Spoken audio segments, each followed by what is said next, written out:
Hey, what is good? What is good? What is good, beautiful people? Of course, you know who I is, the good doc, Dr. Mike, back again, once again, with probably one of the more classic. And I mean, this one here is probably going to be one of the more classic videos that the good doc has ever dropped in his entire life. As long as I can get my thoughts out the way that I want them to, oh, this one's going to be a classic video for that ass today. But before we get into it, make sure you like, make sure you subscribe, do all of that good stuff. Check out the masterclass. You know, Doc's giving out some key tidbits, some points, some real good shit over there in the masterclass. I'm being very thorough and I'm helping my gentlemen out, and everybody who's over there is getting something from it. We got a community over there and I want you guys to become a part of it. So make sure you check out the masterclass and be a part of something great. This is Destination Philippines, Destination Abroad, and we're definitely going to take it to the next level. All right.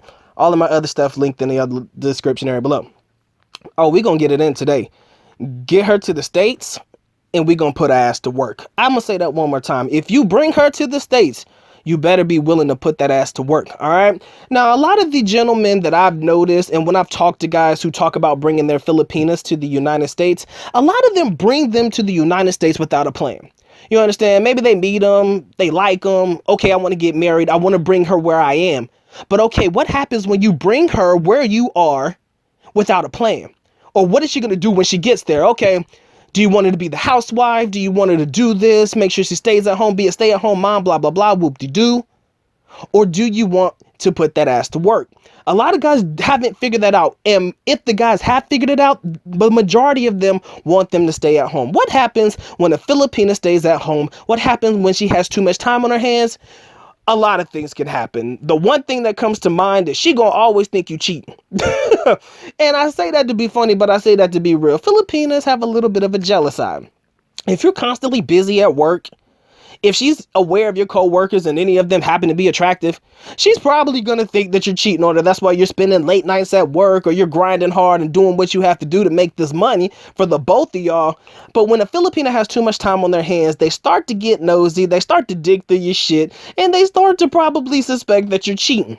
So the good doc has always come up with a plan and a solution for himself. I don't know about you gentlemen, but when I bring my young lady to the United States, number one, she will be an educated one. The woman that I choose to marry will be educated if I choose to bring it to the United States. And like I said, I'm not against it. So like a lot of people will say, I'm not against it. But if I'm bringing her there, I'm putting that ass to work. Now, a lot of you people will be like, Doc, man, she going to go to work. She going to meet all these people and that's going to mess her head up. And they going to start saying some stuff and they going to start making your life miserable, or they're going to start putting things in her head. Anything could happen. But the good doc has always come up with a plan, and I think you guys need to follow this plan of attack if you're going to bring your young lady to the United States. Any money she makes, you manage it. All right, and this may be a little bit of a, oh doc, what the fuck does that mean? What are you talking about, Mike? What do you mean? What do you mean by this? Oh man, you don't think you're being a little harsh? You don't think you're being a little strong? To the fuck no. All right. I've already had this conversation with my young lady, and we've already come to a conclusion, and we've already settled this before this has even happened. When Doc brings his young lady to the United States, and like I said, that is a high probability that it will happen, I have already told her, look, I'm gonna manage our finances. She already knows from Jump Street, for as long as we've been together, she already knows I manage the money the best. I manage our money the best. She knows that shit. She doesn't debate it. She doesn't defy it. She doesn't try to come out of pocket. She don't try to, chop her lips to say anything against it. And I think your woman needs to be on the same page as you. That's the first thing about bringing her to the United States. Y'all got to be on the same page. And like I say, a lot of you guys come through and you bring them here with no plan. You're like, oh, okay, she's just going to sit at home. Like I said, a lot of things can happen when a Filipina is bored and lonely.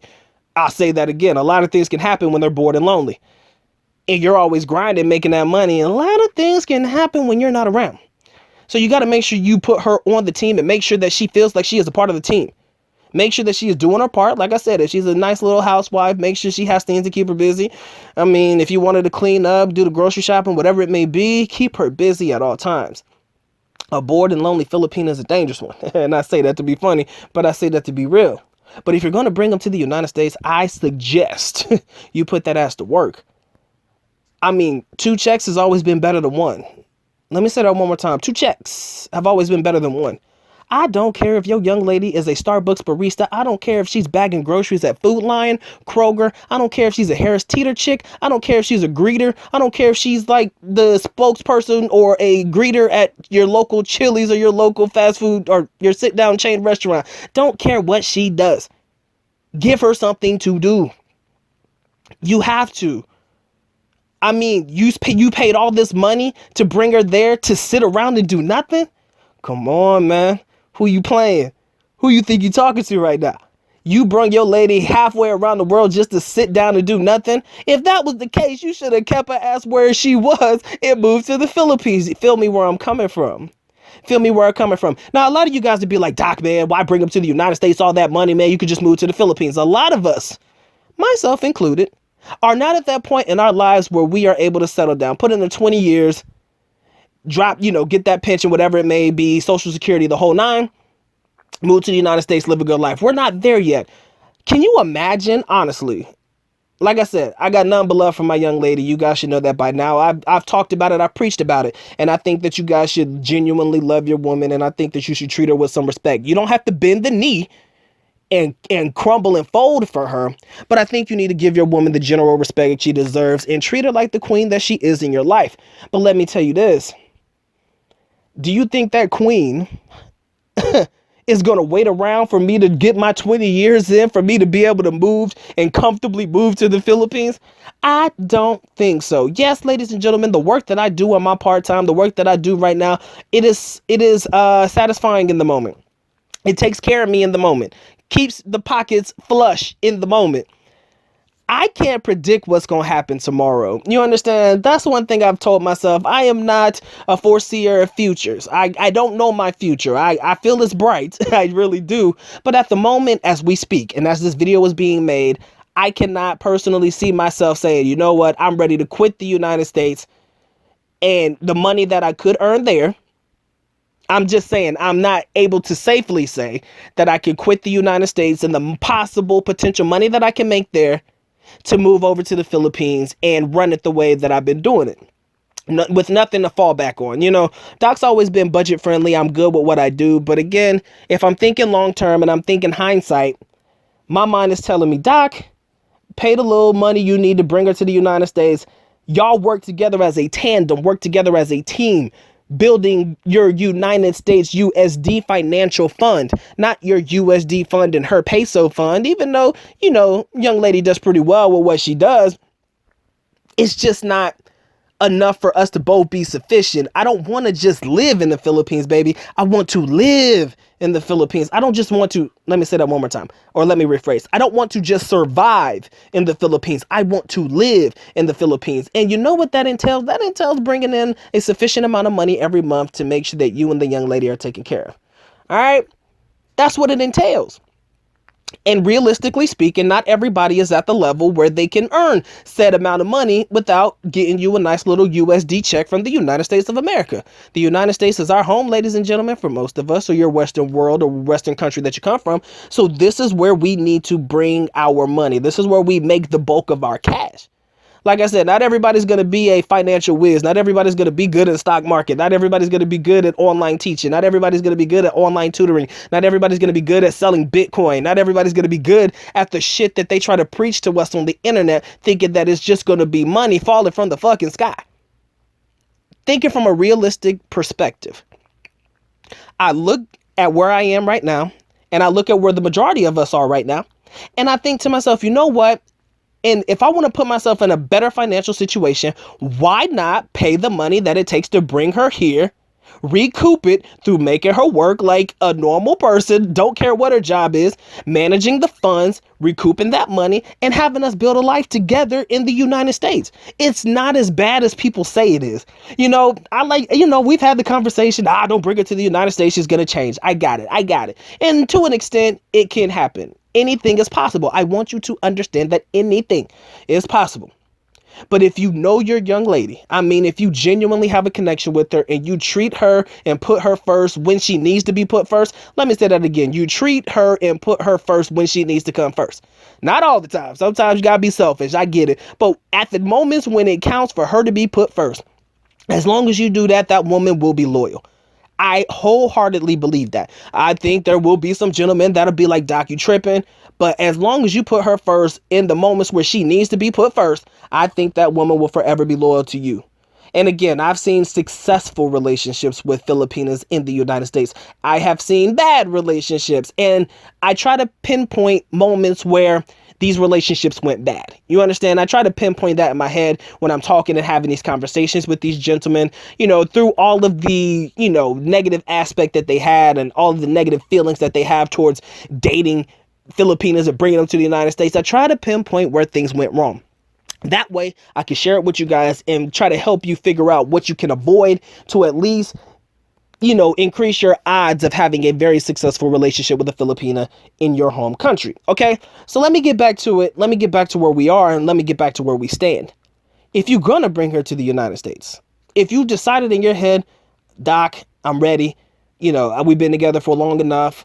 I'm confident that me and her are ready for this. I'm confident to make that move. I'm willing to spend the money. I got it and I'm ready. Do that. But when she is able to work, put that ass to work. Okay? Don't let her sit on her ass. Don't let your woman get lazy. Don't take away what is normally the aspect of a normal average Filipina. The ability to work hard, the ability to, do what she needs to do to take care of her man. Don't take away those abilities from her. Do not take away what is naturally Filipina from her. Don't let her get lazy. And that's what happens. She get lazy, she gain weight, then you no longer have interest in her. Then you spent thousands of dollars to bring her to the United States, and now she's a big tub of lard. That could happen. You understand? So put that ass to work. All right? When she's able to work, let her do something. Let her do something that benefits the relationship. And then, like I said, a lot of you guys are going to be like, man, she going to run into people at work that may be bad and all this stuff. And I mean, like I said, man, keeping her in the house, what is that doing for her anyways? What is that going to do for her psyche if she has nobody to talk to and hang out with? She naturally going to gravitate to somebody. You understand? She naturally going to gravitate to somebody. You can't stop that. That is something that I don't feel that you can stop. Her making friends. I mean, damn, I want my girl to have friends. I want my young lady to be able to communicate with people. I got to vet them some bitches. You ain't going to just communicate with just anybody. And if I tell you I don't like that motherfucker, then she just has no choice but to keep her distance. That's it. And I think that you have a right as the man, if you feel like, something ain't right, explain to her why you feel that way so that she understands. Don't just say, oh, I don't like her, you can't hang out with her. Explain to her why you feel that way and explain to her how you've noticed these types of behavior with different people in the United States. That way she can see it and that way she can prepare for it when it's coming. That's just what I say. And again, you may be like, Doc, you're micromanaging your relationship. Again, micromanaging your relationship in my particular aspect is just making sure that you take care of the financials. And, in hindsight, the way I look at it, it being funny, but being real, motherfucker can't run nowhere if you ain't got no money. I know I'm talking shit. I'm saying that to be funny, honestly. I'm saying that to be funny. I mean, my girlfriend's going to be well taken care of. That's not an issue nor a problem. But again, like I said, the money's going to go to a joint account, where I can manage it, focus on it, and see everything that's going on. And I've already put it in her head and I've already put it in my head and we already got a plan. That's the thing. You got to make sure you have a plan with your young lady. So if you're going to get that ass to the United States, I suggest, just me only, put that ass to work. Make her do something. Keep her busy. A bored Filipina is a horrible Filipina because she gonna be calling your ass every 10 seconds. What you doing? I'm bored. I miss you. When are you coming home? What are we gonna do tonight? And I mean, when you're trying to grind and when you're trying to make your money, when you're trying to do what you need to do to get paid, there is nothing more annoying than when a motherfucker is calling you all the time trying to figure out what the hell we gonna do for dinner, and dinner is 10 hours from now. She gonna be calling you what we gonna do for dinner, and motherfucker, we just ate breakfast. That's nothing worse than that. You understand? So I'm saying you gotta put her ass to work. And like I said, I say that in the hypothetical terms. Basically what I'm saying is, if you're gonna put that ass to work, put her ass to work doing something to keep her busy, even if it is at home or if you tell her to go get a job. And like I say, 2 incomes are always better than 1. But in one way or another, the hypothetical term I'm speaking on is putting her ass to work, keeping her busy. That's where I'm focused on in the bigger picture. But me, when I suggest putting her to work, give her something that's going to put money in our pockets. Make her do something that's gonna put money in our pockets. Again, like I told you before, and I'm gonna end it with this. My personal experience, my personal relationship. My young lady is educated. She has a bachelor's degree in nursing, pretty good school in Davao City. So she's bringing something to the table. She's bringing an opportunity to the table. You understand? Now, again, you got to pass the nursing exam and all of that stuff. And when that time comes, should that be the way that we go, we know what we stand to make in the process. But in the meantime, in between time, if she ain't studying or doing something and she could do something, like physically do some work, Doc gonna put that ass to work, because my young lady wants to do it. She knows what she has to do. She understands where we stand financially. Like I said, my financials are not divulged all the way through, but she understands enough to know that two incomes are better than one. What she makes, she's going to get a portion of it, and the rest of it's going to go into the bank, put aside for emergency purposes only. Again, we understood this. We've made this our situation. How you handle yours, bahala ka, which means completely up to you. I don't know how you plan on doing yours. I just know how I'm going to do mine. But the way that I see it is only if, you're going to get her to the United States, make sure you put that ass to work. All right. This has been fun. It has been real. This has been the Good Doc, Dr. Mike TV. I hope you guys are having a blessed day. I hope you guys are feeling this message. I hope you guys are feeling this message. And if you are, make sure you drop a like on this video. Make sure you be like, Doc, I fucks with you 100%. You got this shit spot on. Make sure you leave comments in the comment section below. If you disagree with the Good Doc, you be like, Doc, I'm not seeing it, man. I don't see it, man. There's no way in this world I'm bringing her to the United States. It's just not going to work ever. Whatever. You can talk about that too. Again, open forum, open comment section. Let me know how you feel, okay? Like I said, it has been fun. It has been real. This has been the Good Doc, Dr. Mike TV. With that being said, I am officially out. At least na ko pa alam, which means I am going now. Bye-bye. As always, love you guys. Mga kita. Mabuhay. Peace.